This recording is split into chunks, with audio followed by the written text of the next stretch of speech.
Welcome to another exciting episode of Spilling the Tea with Laila Safaee.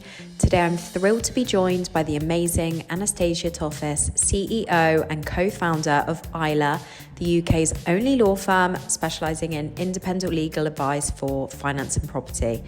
And if you're watching the video version, you're going to notice that today we are not alone. Some beautiful cows have decided to join us in Anastasia's garden for today's chat. As always, I like to keep things real and comfortable for my guests, choosing settings that reflect our personalities and put us both at ease for a more authentic conversation. Anastasia isn't just a leader in her field, she's also a passionate advocate for entrepreneurship, mental health awareness, and personal growth. Like me, she's on a spiritual journey, embracing her ADHD and sharing her experiences online and through her own podcast with her partner. And in this episode, we dive into the challenges of business, creativity, and staying true to ourselves while inspiring others to do the same. So without further ado, let's spill the tea with Anastasia Ttofis. Welcome, Anastasia. Thanks. Should I call you Anastasia? Either Anastasia or you go with Tasha if you want to vibe out Tasha, but I mean either one sounds better for you. I really like Anastasia. Let's go Anastasia. Anastasia's what I use more. Welcome to Spilling the Tea with Laila Safaee. Woo! Woo! No, I'm really excited actually, super excited to ask you a few probing questions. Like a probing. Firstly, oh my God, your home. Look at them. Yay! The little moos for anybody who's listening rather than watching. We've got some moo cows here. Oh my gosh, Beautiful. There's going to be so much B-roll of the cows. Yeah. This is going to be such a fun episode. Yeah, it's lovely. It's so peaceful, which is amazing for people like us who are busy. And we'll get onto that. 100%, we will. For everyone that's listening, should we explain how we know each other? Mm-hmm. Yes. So you rented a home from SB, Silver Birch, my agency. Mm-hmm. Good experience? Yeah, amazing. That's how we met. Amazing. Beautiful home. And you guys was great. So like shout out to SB, you know, really, really good people.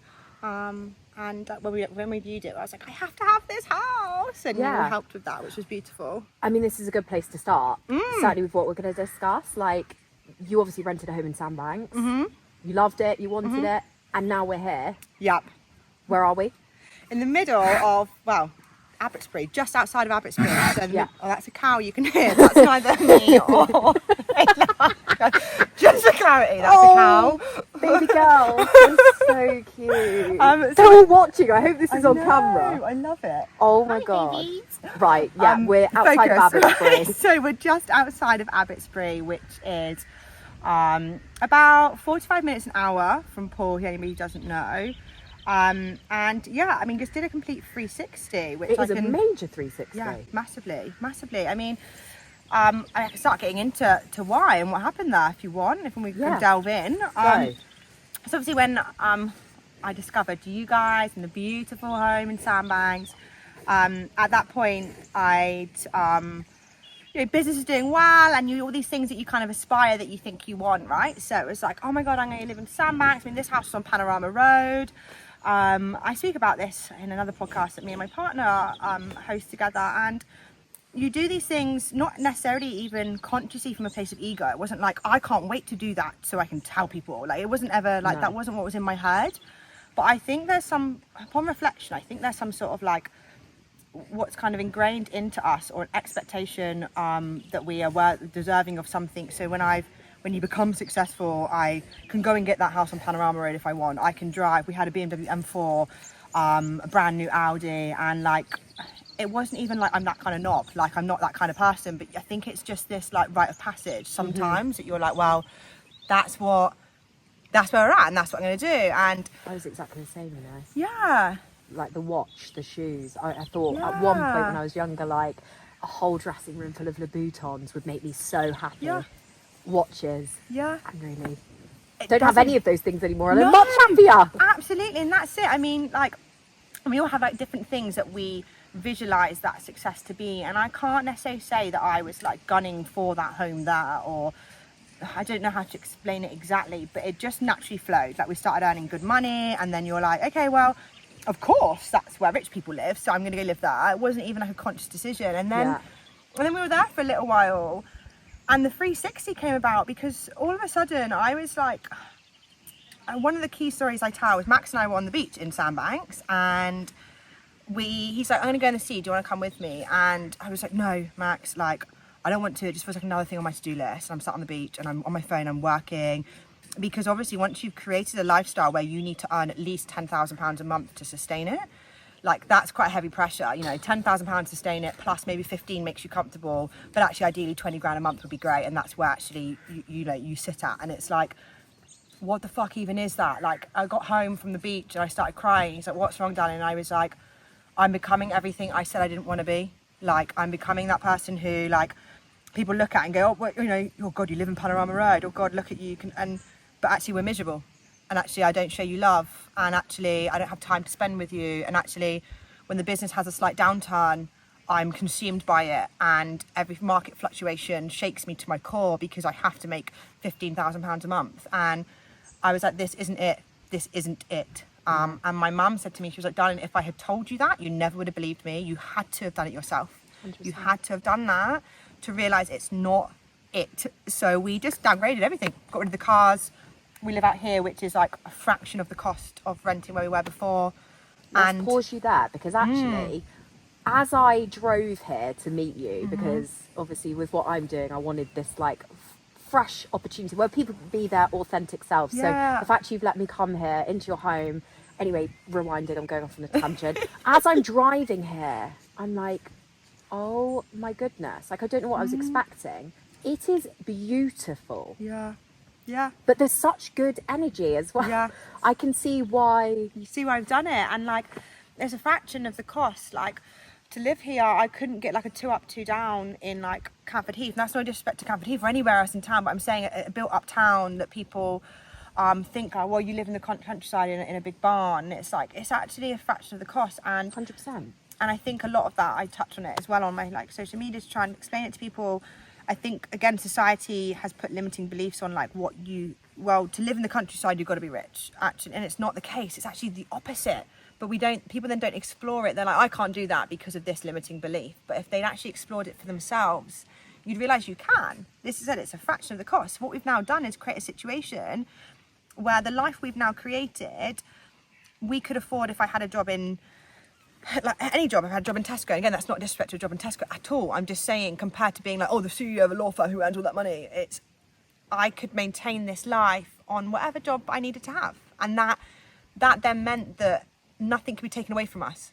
And that was a much more beautiful place for us to sit and live in, because the rest of it's just a bonus. But the fundamental happiness and love we have and peace Has can't that be taken. move from Sandbanks to, let's just call it Abbotsbury for now? Yeah. Has that move helped those things that you've just mentioned about the difficulties, like navigating business and relationship? Yeah, massively. Has it been like weightlifted? Massively. And as again, I think it's like a subconscious thing where like when you know you have to perform to a certain level every month, and that any fluctuation or impact or someone infiltrating that could take that away from you, you live from this place of fear.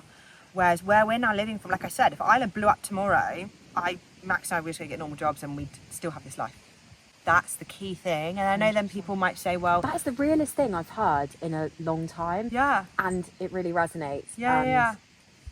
I'm just so glad I'm sat here with you, because people need to hear these.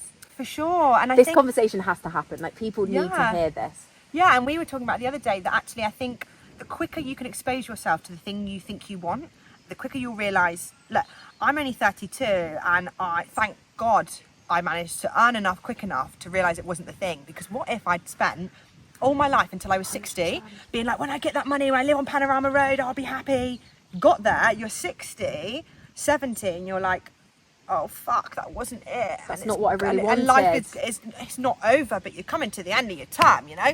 And like, whereas I'm like, I've just worked it out. And obviously I'm still learning so much. I've still got lots to work on, but like, we all do. Fundamentally, like, I'm in a position now where the money side of it doesn't matter, and because actually the things we're now creating, or the life, you know, the outgoings, the expenditures are well within our means, which means we just live in a place of not fear. You just live from a place of, I don't really like the word abundance, but that's what I'm going to have to say. But you know, that's where we're living from. Abundance isn't just like wealth. Yes. Everything. Everything. Yeah. 100%. I am so happy for you, and I feel like you are such an incredible role model. Thank you, darling. Men, Thank you. women, everyone. I was super excited to get in front of you because I know what you do, but I don't really know. And for anyone that doesn't know you, how would you, in a nutshell, explain? Sure. You're not a typical lawyer. No. Actually, I went to an event yesterday. That's what attracted me Wednesday. to you, by the way. Yeah, it's a bit weird, isn't it? Online, It's I was like, actually a lawyer. I love your authenticity, because I wouldn't call myself a stereotypical estate agent. No, Quite the opposite. Absolutely. So And there's the synergy there. Yeah, but I think Different- like that's what has made both of us successful. I think there's a real value in that as well. That I don't know if you were like me, but when I was growing up, it was like, oh, you don't fit in. You're not like the rest of them. So try and be like them. But actually, in not being like them, that's why you're so successful too. Or doing well and striving to who you want to be, doing a podcast in the way you want to do it. I mean, that's beautiful fitting to into see. a mold. Yeah. But yeah, to explain like what I do, I'm a lawyer, and I 2 years ago started a law firm called ILA, but we pronounce it ILA. It's the UK's only law firm that specialises exclusively in property and finance ILA. So for anybody who's in the property industry, they will know that if they go to get a buy-to-let mortgage, the bank will say, thank you for borrowing in the name of your company, but I need you to go and get independent legal advice from this personal guarantee that I require from you. We essentially spotted a gap in the market and stepped into that gap, delivered a service that was needed, and that's why it blew up so quickly. Which, whilst is amazing, that has come with its own massive challenges. So, no one prepares you for that. As a specifically in that field, or just in the business in general? Business in general. Yeah, like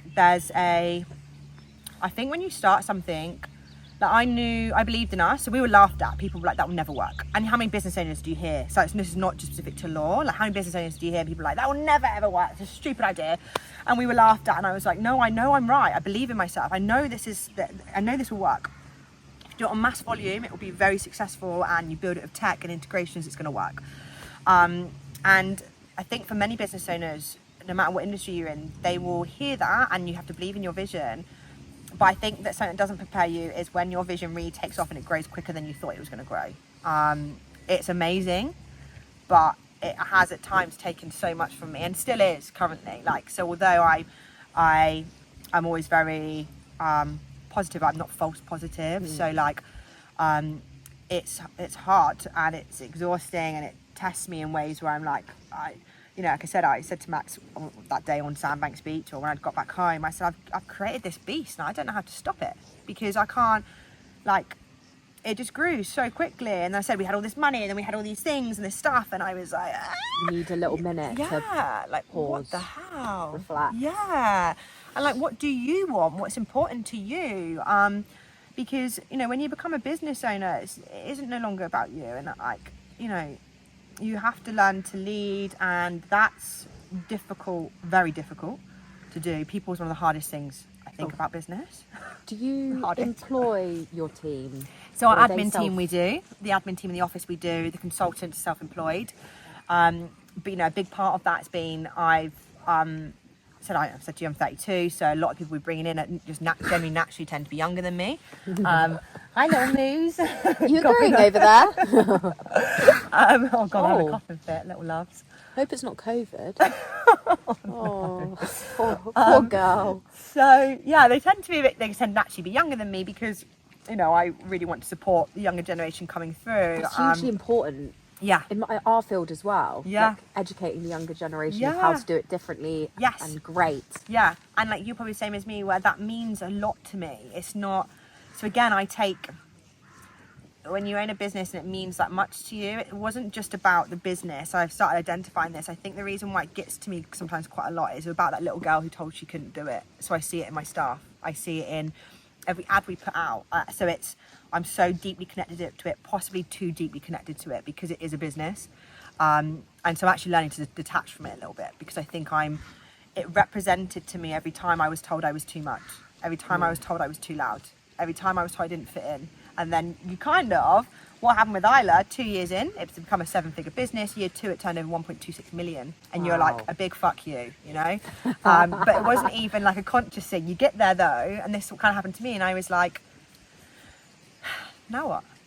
Like, I don't really care about proving anything to anybody anymore. So I'm now like, now what do I do? And that's what kind of part of this move out here was to do, is to be like, maybe I need to just ADHD on my own, like in the middle of nowhere, to try and work that out a little 100%. bit. Maybe that's what my soul needs at the moment, because it's not something you're prepared for. And I think once you get to where you want to get to, not like, oh my god, I made it, because there's always levels, but when you get to where you want to get to, you're like, now what?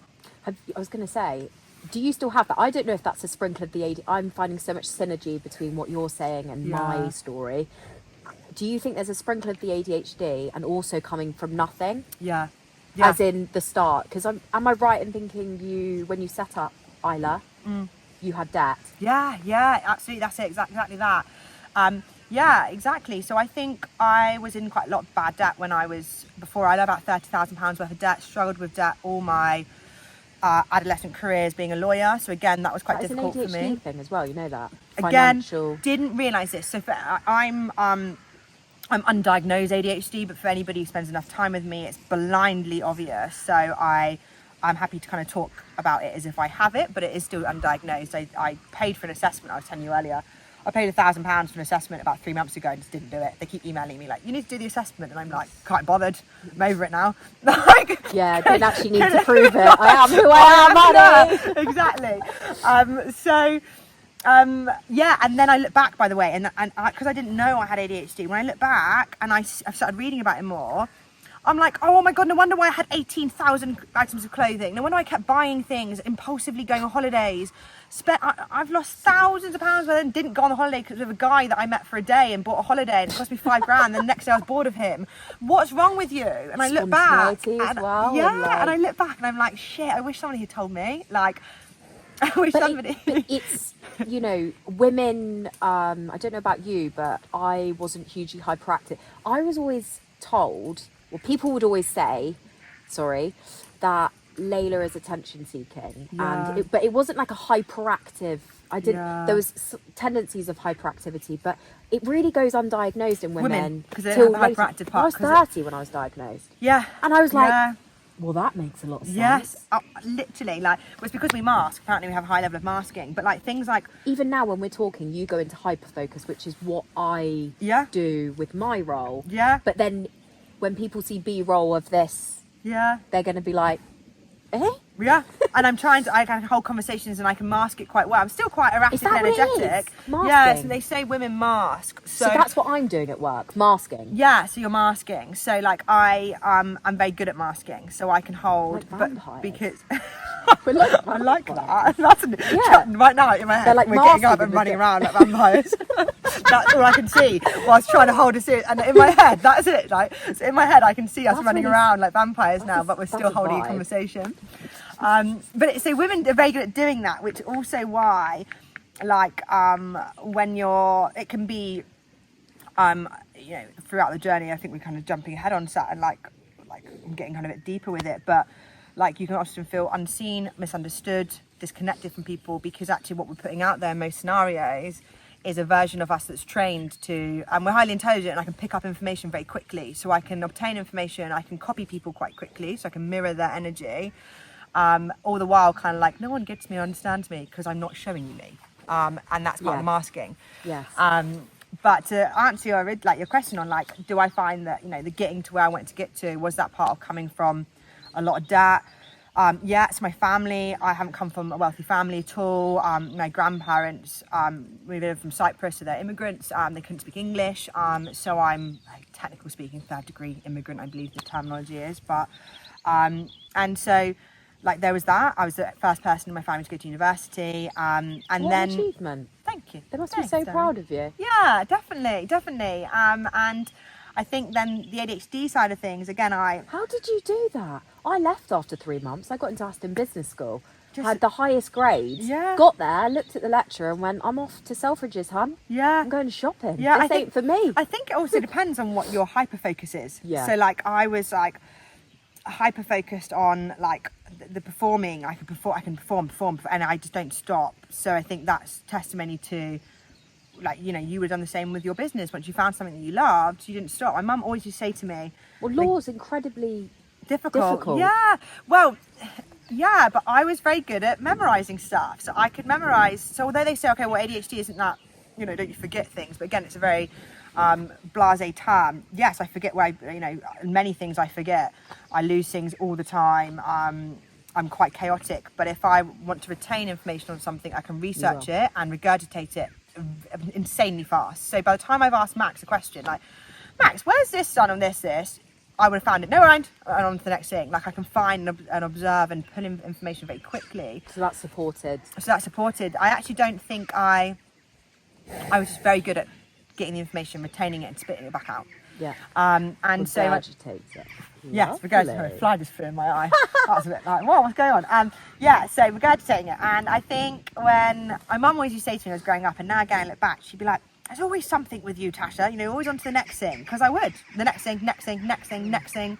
And so, I've got a few friends in the property industry, one of which is very successful, young guy. And he's saying to me now, he's like, oh, do you know what? We had like our biggest month, like 50 grand, 100 grand at the bank. And I've never felt as dissatisfied because like I've done it now. The dopamine's worn off, bored. Like, he's got ADHD. So I think that's like a real thing, and we fail to recognize our own success because we're like, yeah, whatever, next.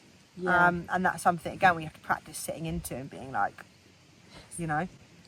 I was about to jump ahead then and start talking about spirituality. We'll go back to that, but actually, so you went to uni. You were the first in your family to go to uni, which is incredible. Where were we going with that? Sorry, when you said that, I'm like, vampires. Oh God, now I've derailed us. We were talking about the process. Yeah, as in like setting up ILA and all that kind of stuff. Yeah. We're going through that. Yeah. So you were the first to go to uni. Yeah, so studied law, becoming a lawyer. Yeah.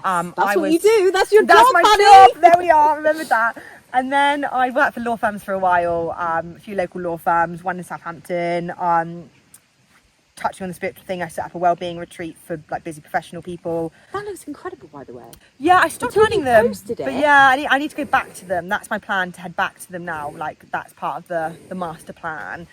But at the law firm I was at, told them about it, and I remember the partner, the law firm partner, saying to me, Anastasia, you just got to decide whether you want to be a business owner or a lawyer. First of all, I am right now a business owner who owns a law firm, so they're the same thing. Do you want to be a business owner or a lawyer? And he was like, Anastasia, you're just a bit of a square peg in a round hole. And I was like, sound? Square peg yeah. In a round hole. That's the same, someone who doesn't fit. That just needs to stop now. That's, he basically said it means you don't fit in. So at that point, that's when like I hand my notice in there. That's horrible. Yeah, it's really mean. And then we wonder why, you know what, I don't fit in, but like that's okay. And now I've got to rewire my brain to learn that and understand that. And then also finding people who resonate with you. That's now become, again, like something that's really I've recognised is so important. Like, finding people like yourself where we sit next to each other and we're vibing, we're having fun. And I don't feel like afterwards, oh God, I bet she thought I was a weirdo, because that's not a nice feeling afterwards when you hang out with people. But in the legal profession, I was bluntly told that, you're a square peg in a round hole. And I left there. After leaving there, became a consultant. Why was that? Why did they feel that about you? So he said to me, he was like, Anastasia, we all know you're very good at business development and bringing in money, but I just need you to have bum on seat, because I was trying to talk to him about this retreat, and it wasn't about making money or business development. It was about people's growth and their well-being and their mental health. Which is important. But he didn't really understand that. And Anastasia, we all know you're very good at business development and bringing in money, but I just need bum on seat. And I was like, my billable hours aren't down. What do you mean bum on seat? And he was like, well, you just need to decide if you want to be a lawyer or a business owner. And and then just ended with that. Like, you're a square peg in a round hole. And but that's a fault of the legal profession, not me, I think. Because you are a business owner when you're a lawyer. You're bringing in work, it's your job, your client service, looking after your clients. But lawyers seem to think they're not a business owner. Is that because of all the tape that's associated with something so serious as law? Which makes them very narrow-minded. And I don't mean that disrespectfully to anyone in the industry, but I get that vibe. I don't understand it, so I can't really comment on it because I don't understand it. But is it because of that tape? No, I think you could be right. You could be right. Like, we've faced issues and difficulties with it. The regulation. To me, it seems like you're breaking glass ceilings. Yeah, you're trying to make moves in an industry that's really old school. Yeah, absolutely. That draws attention to us. And we're not exempt from them looking at, you know, the regulatory bodies being like, what are they doing there? What's this about? You know, and I think that scares lawyers. So like ILA, the reason why ILA, independent legal advice, the actual advice piece is hard to get is because lawyers are scared of doing it. It's seen as very high risk and low reward. Right. But I was like, so what? Like, as long as you're good at your job and you know what you're doing, you do it correctly, what's the issue? But so many lawyers didn't want to do it because they're scared of it, and they're scared of, you know, we have to act with, so the lawyers have something called the code of conduct. So all times, like, one of the code of conducts is like act with integrity and uphold the rule of law. We've got this constant thing hanging over us, and it's subjective to some extent. Obviously, there's some rules that are like, you can't do that, you know, as you'd lose your practicing certificate. But like, you know, ironically, let's be honest, right? I say this all the time, and I'm just going to say it. You can't steal and you can't do things that are considered as not upholding the rule of law. But you know that judge, I probably shouldn't say these things, but judges who send like drug dealers to prison, you're telling me they don't sniff cocaine? Like, let's be blunt about it. Like, I probably shouldn't say things like that, but like, let's be honest about the profession. Like, and that's what I find so double standard about this profession. Like, there's certain things we're not allowed to do or not allowed to say, but we can't do this because, you know, it's with compliance, regulatory issues. But Jesus, like, lawyers aren't like, a lot of them aren't like greatly behaved. And there's a real mix match, I think, in the industry of being like, yeah, we're not allowed to do this because of red tape, but certain behaviours are acceptable. And there's high drug usage in law firms in London, in the city. You know, I hear horror stories of lawyers being like working on a case and the boss being like, do you know what, keep going, here's a line of coke. Like, and I just, so when people ask me about the industry, my view is, I think the more confident I get in talking about it is in like it's hard to be the one out there, like almost a bit like Russell Brand of the industry, except obviously I appreciate he's had some run-ins with other legal issues recently, so I don't want to equate myself to that.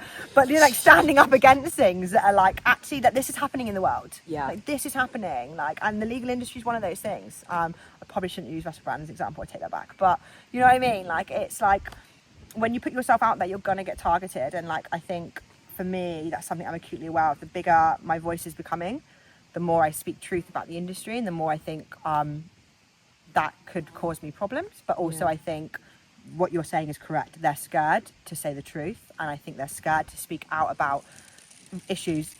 There's a cow pissing.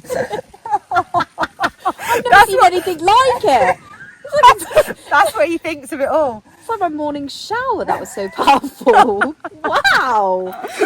So that's what he thinks, the little cow thinks of that. But yeah, I just think the legal industry is a peculiar place, and I think what propelled me to do it differently was this stuff, this double standard, where, you know, we don't pay attention to anybody's mental health in the legal industry. They're not paying attention to their junior staff, and yet the boss who's telling you that, you know, has the most probably a real bad issue of alcohol, drug use, and, you know, is in a shit relationship at home, and is expected to come in and put a brave face on every day. And I just think it's a really fucked up industry. Double standards. Yeah, it's a really bad industry. But I'm in it, but I want to do it differently. That's but much the point the of it. same, like agency, property. Yeah. Taking that as an example as well. You know, when I sort of came in and did exactly the same thing. Yeah. In 2017, people laughed at me. Like, I stood in a room full of 100 people with my now ex-business partner, because that lasted 3 months. But, you know, I stood there and said, I'm going to do this. And everyone does that fake. Yeah. Oh, yeah. Yeah. Particularly that long ago, it would have been It makes a case me of cringe when I watch that launch video back, because I'm like, oh, firstly, 70% of the people in that room I don't associate with now any longer. Yeah. All of them were laughing and mocking me. Yeah. And I came into the industry at 25, kicked through the door of like lots of old men that were running agencies, and I was like, I'm here. Yeah, and they're laughing. I'm going to do it differently. Yeah. I'm going to do it differently. And I think from having experienced similarly to you in like agency, being employed, sort of collect in your little handbag all the things that you like, mostly don't like, things you do better, to have that work-life balance, and how can I make something that's going to be special? I think they say that, like, it's something that we look at in like the spiritual world is like, you know, find your wounds, heal it, and then help show others how to do it. And I think that applies in the business space. Like, I saw things in the industry that I was like, that's so double standard. Like, and, you know, you make people feel rubbish about themselves, but yet you're doing that. And like the irony of, like I said, like, the things that they're allowed to do and not allowed to do, but then they do some really shady stuff, but then they'll act like they're whiter than white, and I can't get on board with that, and I was never going to fit in. So that's what kind of led me to be like, no, I'm going to talk openly. I talk to my junior staff openly about this type of stuff, because I wish someone had done it for me, because I think it would have saved me a lot of, probably would have saved me a lot because I figured it out quite quickly. But I just wish somebody had been open with me and honest with me about how the industry is structured. Yeah, but not everyone has that skill set. Do you know what I mean? Yeah. Like, you have got a really special set of skills that have helped you navigate that. So you're actually doing something really incredible, because not everyone would get to the point that you've got to that quickly unless you had used your voice, and that's what you're doing. Yeah, so absolutely. It's amazing. Yes, thank you. Thanks. Speeding them along, a little segue through life much quicker. Yeah, exactly. And it's like you said, the speaking up thing can be quite scary as well, because the repercussions. Yeah, for sure. Don't worry. Like, I'm like, oh God, I shouldn't have said that. But I also, like, I do say that. I say that in my smaller circles. And if I'm saying it out there in the world, someone has to stand and say these things. I'm not being like, oh, it has to be me, let me stand up. But I can't bear to be like, oh, and not pay attention to these things or bring it to light. I think it's really important. I think, like, particularly in the property space as well, I try and do that actively as well, because there's a lot of, like, look at me stood in front of my Lambo, I can make you a millionaire within a day. And that's a lie.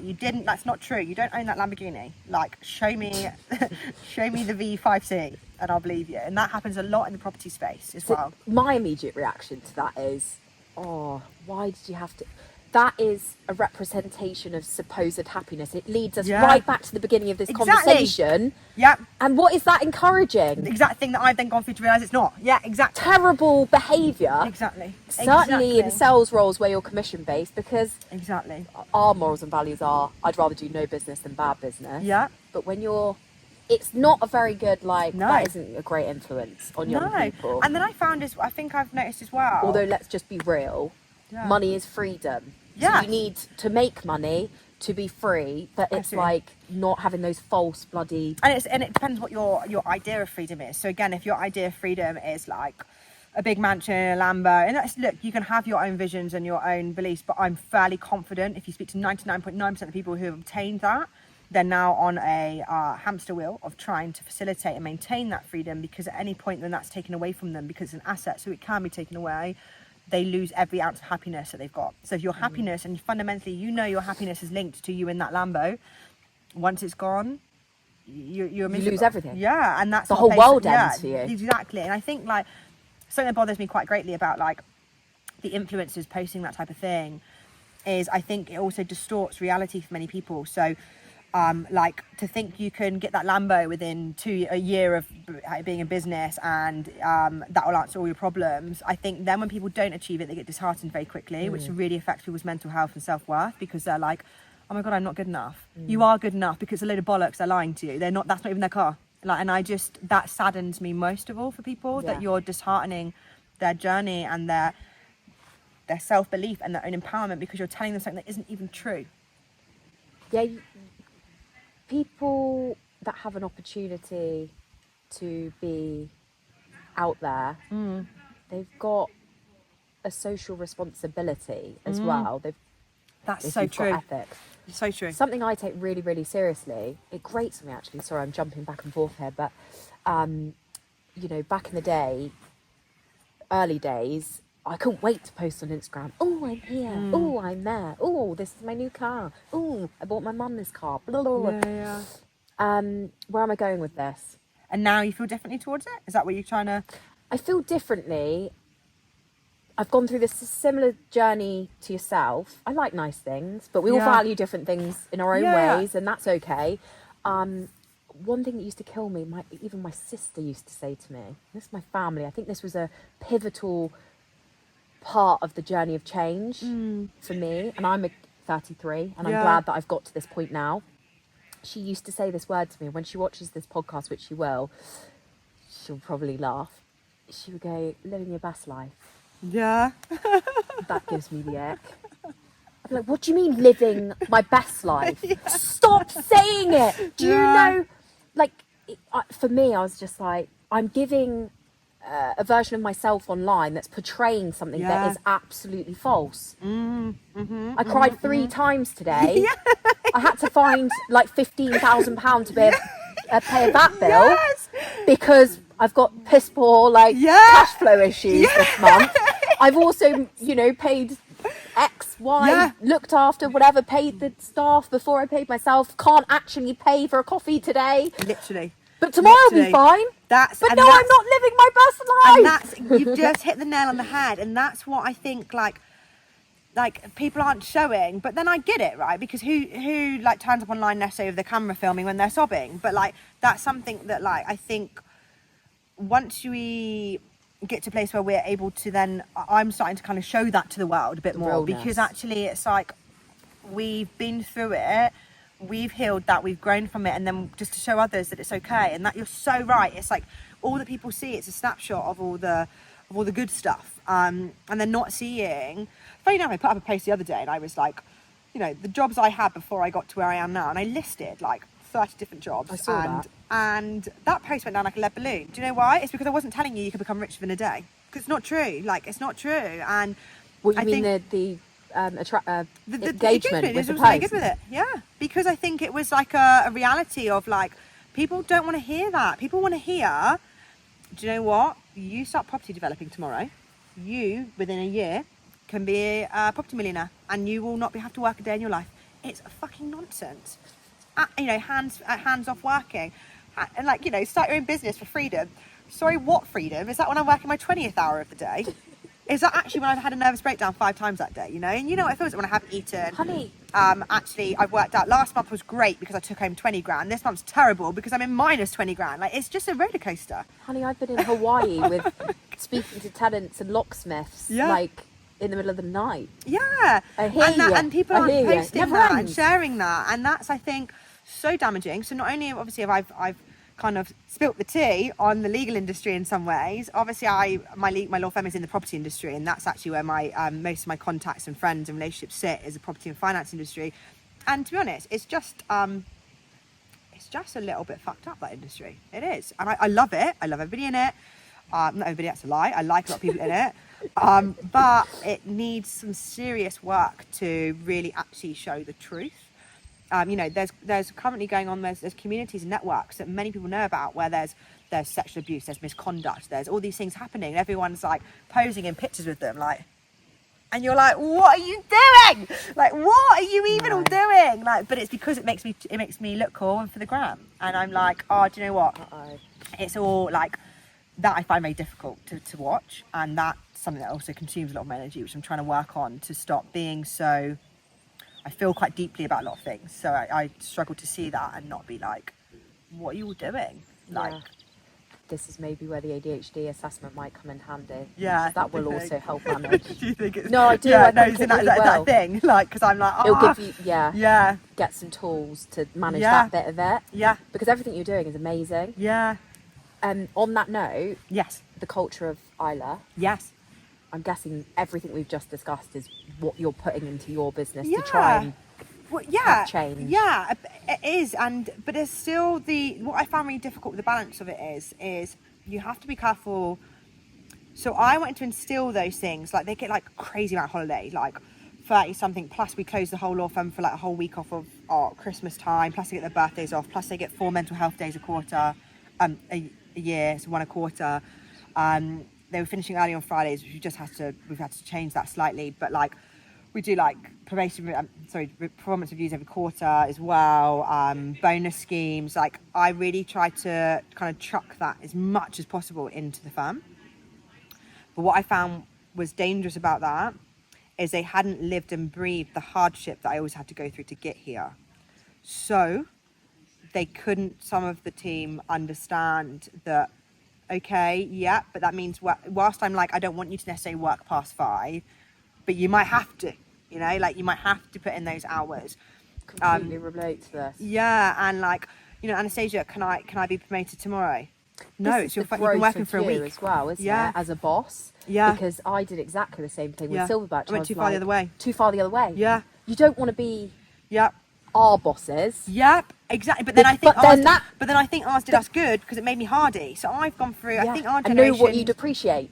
Yeah. So our generation, we were raised by, I think they call it silent generations, what our parents are. So tough upper lip, and we work hard. I remember I was a trainee solicitor doing my masters. So I've got a masters in derivative trading. I was doing a masters in derivative trading. I was a trainee solicitor, and I was working at the Harbour Heights. And I would come home from doing all that, and like, Dad, I'm exhausted. Do it whilst you're young, love. All right, Dad. Fucking hell, like, okay. Whereas now it's like, oh, I didn't take my full lunch break. It's gone too far the other way, right? So what we've got a situation here is, I think our generation, we were raised by that, but then we've healed it, we've alchemized it, so we've got this beautiful balance. What goes wrong is I want to then, again, something to work on is give everybody everything. I want to give you help and healing because I wish I'd had that, but you haven't learned the other hard stuff, which is now making you a little bit useless because you need to learn those other hard things. True. And I love your honesty. It's so true, isn't it? And then I oscillate because then what I do is give them everything. They take the piss out of me. I'm like, fucking, you're not having nothing. And then I oscillate, and I'm like, I'm nuts now. Like, and that's hard because then I'm not who I want to be. I feel like I'm looking at the law version of myself. Yeah, it's hard. And then I'm like, if you guys want to make it, you better damn buck your ideas up. And then I'm like, love you all. Have a day off. What the hell? And that's not okay, but it comes from a place of, it's not fair on them. So I noticed that in my leadership, that I mean well, but I don't know how to instill a value on and hard work ethos that we had naturally in them, whilst also giving them the love, support and compassion that I think is really valuable for growth and healing. So I have a coach now, Alexander from the Unmasked Man, shout out to him. He obviously does women's work as well, fundamentally as a men's coach, beautiful work. So shout out to him, and he's really helping me identify that, so we work with our shadow forms. I think the fact that you are looking so inwards, you are so honest, and you communicate that, and it goes without saying, we're getting little friends that love this convo, they're walking over to us. I feel like your team will just respect you for that and understand and give you a break on those days where it might be a little bit confusing, and you're reaching out to a great contact that's going to support you to be the best. But we can't do everything perfectly. No, and that's, again, it's being open and honest. I say that to them, like, and anywhere I say it, so in my relationship with Max, I say it to my team, like, I don't know, I'm working it out. Like, and also when you have a bad day, tell your team. So anybody who's like starting a business or leading a business, like, I think there's a real old school method, which is like, you should appear like you have it all together, and they'll respect you more. People aren't stupid. They can see you haven't got it all together. So when you come in the office and you've got, particularly for me, say, because I usually wear makeup and things, you've got no makeup on, you look a bit exhausted, and you're trying to act like you've got it together, people can see through it. So what's the point? Just say, hi team, morning all. I'm actually having a bit of a hard time right now with something personal I'm dealing with. So if you just give me a bit of a grace space, that would be really appreciated. And you will see the kindness and support that floods in, compared to, you don't tell them, you act like you got it all together, you then act like a dick to them, and then you expect them to support you. It's not going to happen. Yeah, I've been there. Yeah, so I think, like, that's a new area of leadership, that leading with vulnerability and openness, but I think the legal space really struggles with that, again, because it's like, there's this idea that they've got it all together, and actually, like, acting like you haven't is a sign of weakness, which is something I used to believe. I used to have suffered from panic attacks. That was actually the start of my spiritual journey. I used to have quite bad panic attacks, and part of that was like not wanting people to see me not being able to hold it together. So it would get to me and I just having panic attacks, and that was the catalyst for my kind of like, this isn't right, this isn't where I want to be, that I can't communicate or ask for help. Like, how wild is that? So yeah, I think it's a changing in the business, legal, property industry, that's going to be something that steps in now, that people are leading more from the heart space. God, I'm trapped in my own jacket. Okay? Yeah. The actual impact of everything that you're doing isn't going to show for a few years. Yeah. I'm really excited to see, like, what your voice does.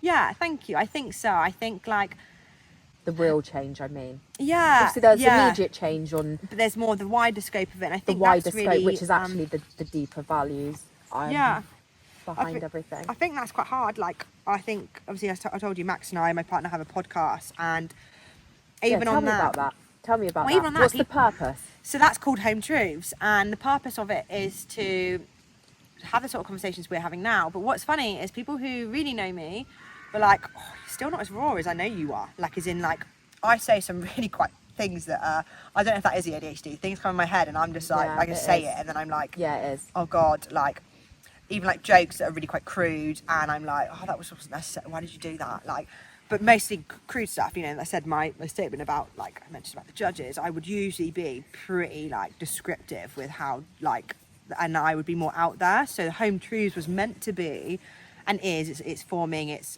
will grow, is us really talking really openly and honestly about this type of topics. But you also can't go from doing never saying anything to going out there and saying everything in its bluntest, rawest form. Like, give yourself a chance, right? So in doing these, you kind of slowly, you push it, you like push your edge and you're like, oh God, I said that. Then you kind of like, got away with that one, so I'll do it again. And that's kind of where I'm testing my lines. And I'm still not nowhere near how blunt and I think crude and reality checking I am when I'm around my friends. Like, I'm very, oh, you've got one right behind you. Hi, Gorge. Hi, darling. Hi, Thanks for coming over. I wonder if she's looking. It looks like she's looking at the camera, looking at me. Really? Yeah, That's it's cute. so cute. Oh, she's like jumping, like looking at it. Hey, pretty girl. You okay? You okay? You wondering what's going on? Oh, we love you. Thank you. She's just staring at me on the phone, I think. That's funny.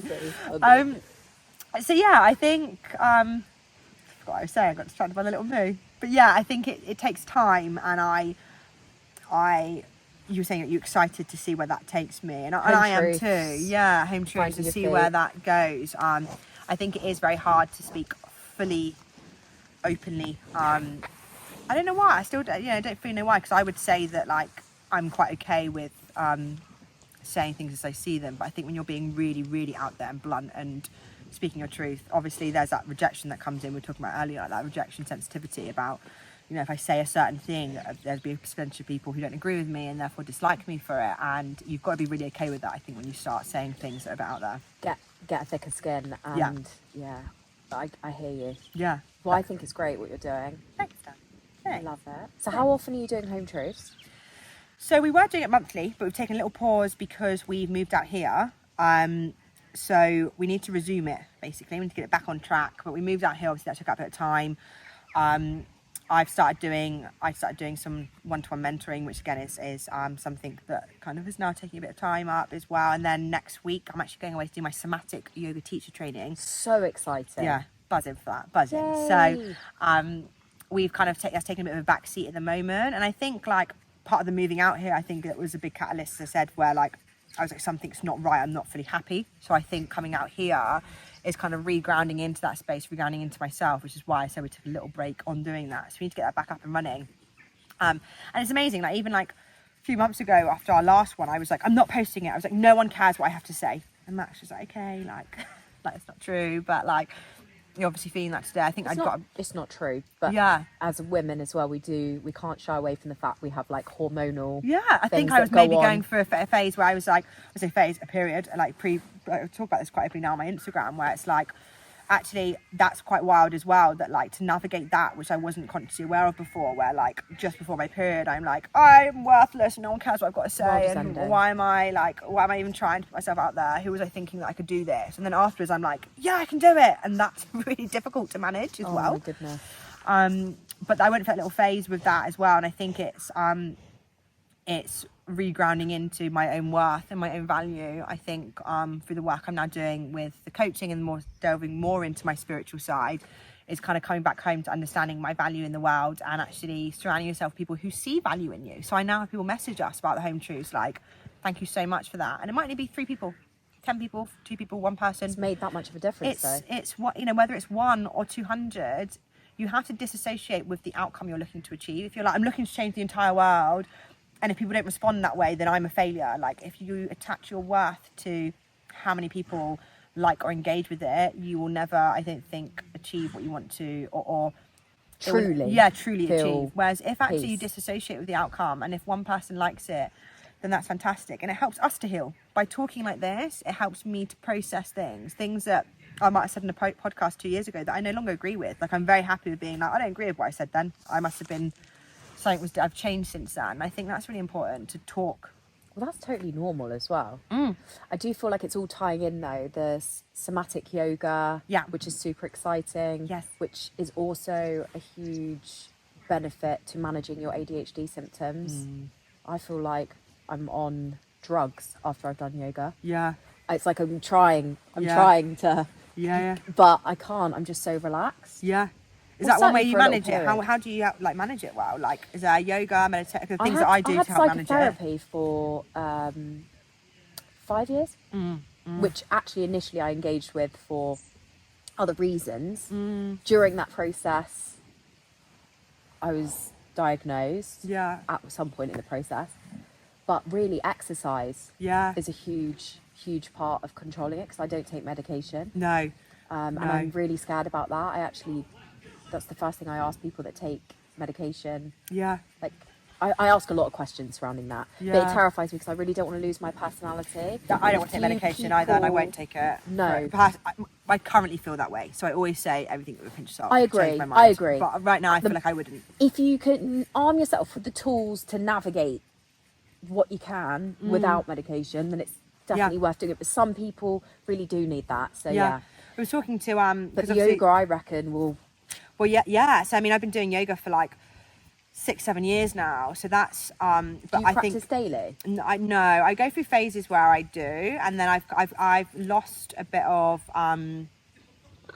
interest in my yoga practice at the moment. I think I've maybe. That's okay. Yeah, it happens. You go through phases. So like I meditate, I do yoga.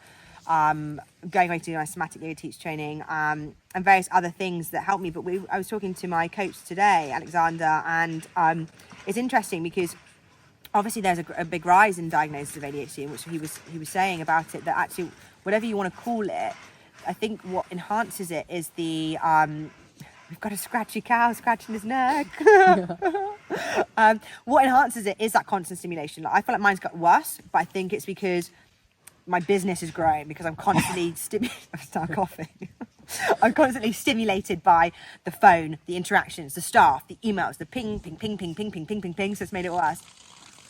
Being behind your head, I can see.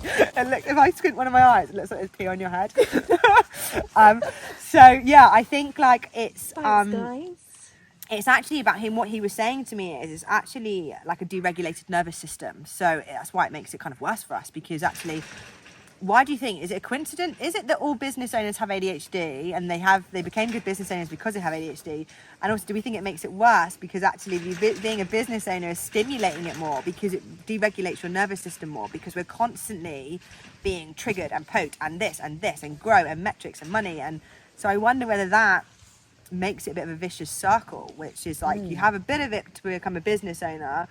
I feel like mine's got worse because I think of the high level of stimulation I have through every day. So things like yoga essentially are helping to manage our nervous system. So they're calming us down, they're grounding us, they're like slowing down that energy. You've got to find what works for you, right? Because people gasp when I go in the coffee shop 4 times a day and ask for an extra shot. They go, yeah, but there's already 2 shots. I'm like, I know. Yeah.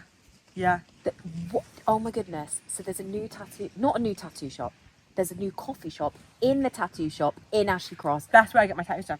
Adorned, yeah. Shout out Adorned. Yeah, so I get my tattoos done. my client. Yeah, is she? Yeah. Ah! And that's the only coffee shop I've ever been in. Yeah. And I ordered my oat flat white with an extra shot. Yeah. Very occasionally I'll have 2 extra shots.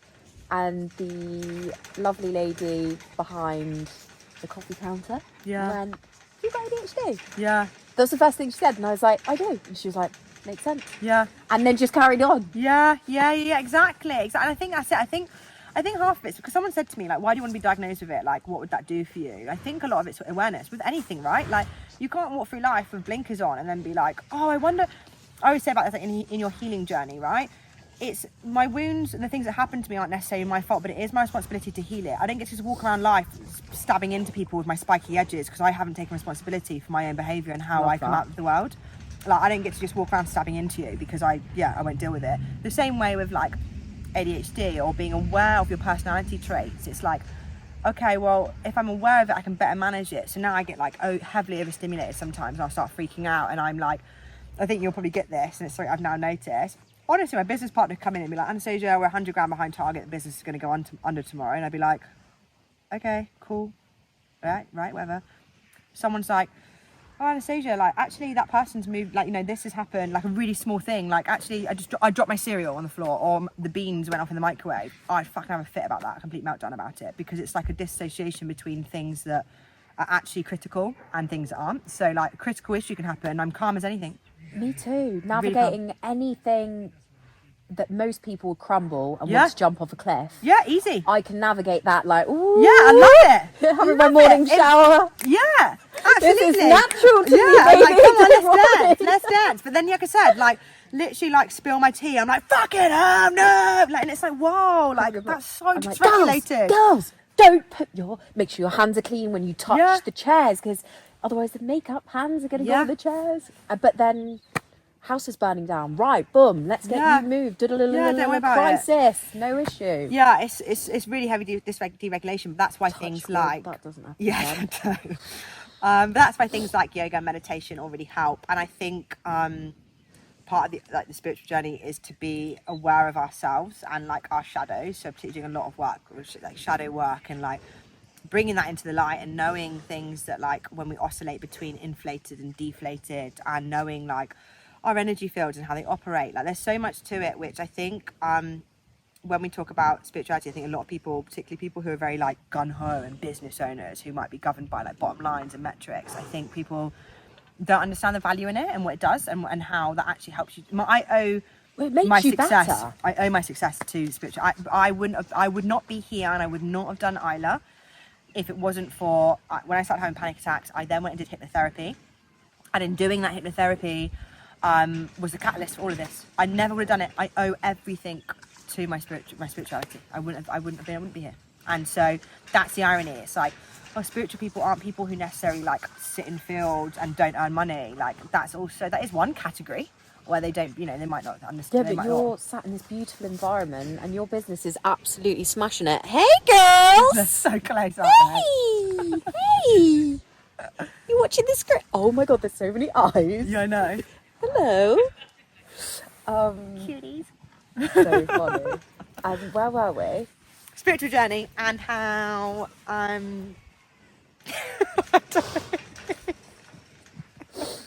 you owe everything to your spiritual journey. And we were saying how a lot of business owners, I don't think value that as much as they could.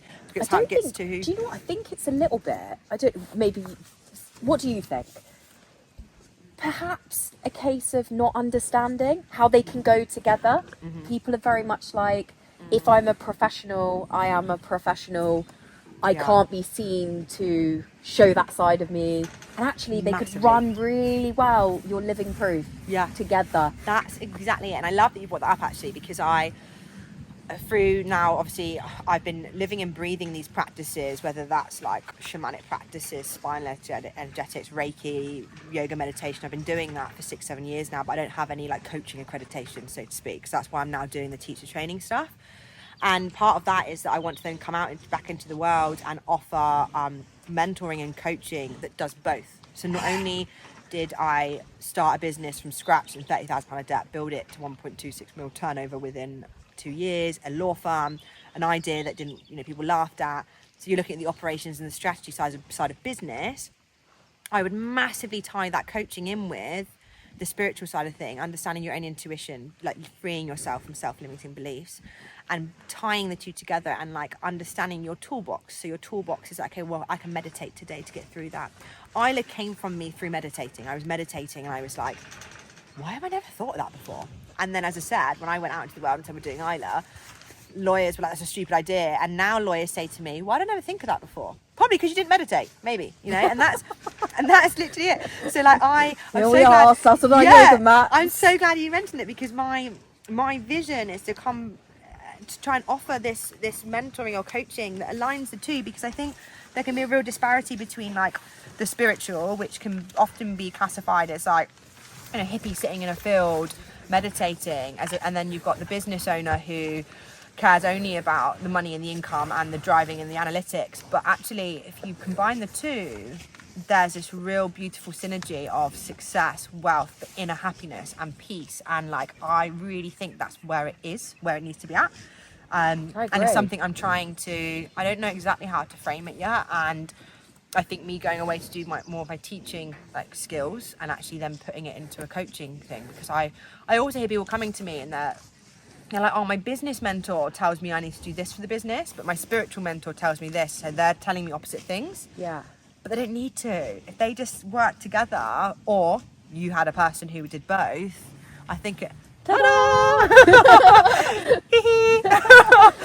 Then I think that would just be so magical, and I think could help so many people. And I think I'd love to get to the point where I'm really focused on like a group of people who I think similarly to me built a business, maybe. So either entrepreneurs who are starting out, I love the start out phase, or people who have built the business, become successful, and now are like, oh my God, but I'm still not happy. I think there's a category of people there who desperately need to be seen and heard and understood, of like, you can still be that boss business person. You can still be striving, growing, and get your kick out of doing that. But what else are we doing alongside that? And I think there's a real synergy. Let's figure that out together. Yeah, I think that'd be cool. I am so excited for you, and I feel like I'm so grateful that you've taken the time, because there's so much value in what we've discussed. Yeah. And hopefully that will help more people. I'm obviously going to tag all your handles in the... Yeah, please. And if anybody needs like anything, wants to chat, then I'm always happy to do so. Like, so many tags. Yeah. Anastasia. But yeah, I'd love people to message, reach out, chat, and like, you know. You're so approachable. Hopefully, I try. You are. You're so approachable. All these cows sat behind us. I mean, think they are. I just feel like we need to enjoy the cows now. Yeah, we will. I'm so grateful to you. No, thank you, darling. Thank you so much. No, thank you. Yay! That was amazing. Thank you. Thanks for joining me. Yeah. It's a wrap. What did you think, guys? What did you think?